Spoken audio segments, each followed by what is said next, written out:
So when we're playing Chi Sao, we want our hands to be like water, right? We want it to be just water that's flowing.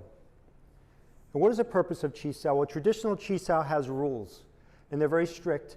And the reason we have these rules are so that both people can have an equal chance at defeating or overcoming the opponent. Or as Moyat would say, Chi Sao is a discussion of hands coming in and hands going out. Now, when you do unstoppable techniques and all these things that like punching from under the tan sound, stuff like that, they're difficult to block. So you might say, well, it's an unstoppable technique. Why don't you just using it and playing that?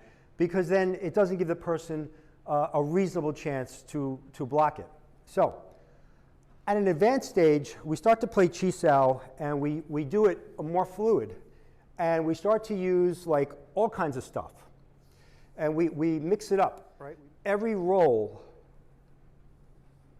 we want to be able to take the person's balance with every roll. And what you see here is you start to modulate when you take your hips back, you kind of suck the opponent in and put the opponent back. So here, let's go over here. When you play this, you have to obviously work together. So I'm just going to try to maintain my stance. And now she's going to roll, and with every roll, she's going to try to take my balance and make it so I'm a little off balanced.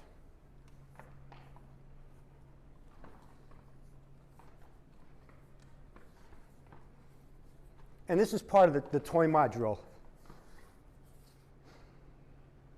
Another way to train Toi Ma is to be aware with your peripheral vision of the opponent stepping. So when I take a step, she pushes. Take a step, she pushes. Now, I'm not trying to neutralize it. Sure, I take a step and she pushes. I can neutralize it. Step down. But I'm not trying to do that. I am allowing her to control my center of gravity. I step, she pushes. When I step forward. Now, if I take a step back, she's going to pull. So if we're here and I take a step back, I lose my center of gravity. I step forward, she pushes. I step back, she pulls. So that's what you want to develop in Toi Ma. So one partner is going to be the training dummy, training partner. So whenever I step, if I plant and she pushes, it's too late. I've rooted. So we reset. So what do? I step a little slower. See, I rooted when I step back. And now, once you learn this, you're controlling the opponent's body. You want to make their motion work for you.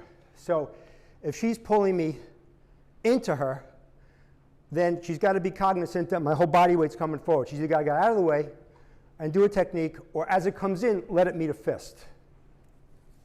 So I step back, and she's got to do a technique.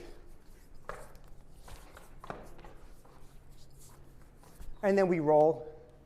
I take a step. Right.